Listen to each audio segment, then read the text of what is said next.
As humans, we seek our origin.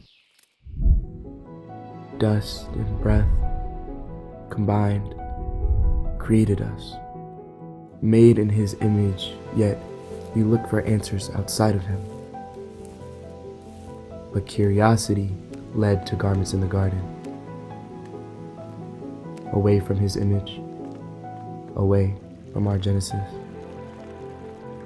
God awaits the return of His masterpiece to the place of its birth, that which holds wisdom and the answers to our nature.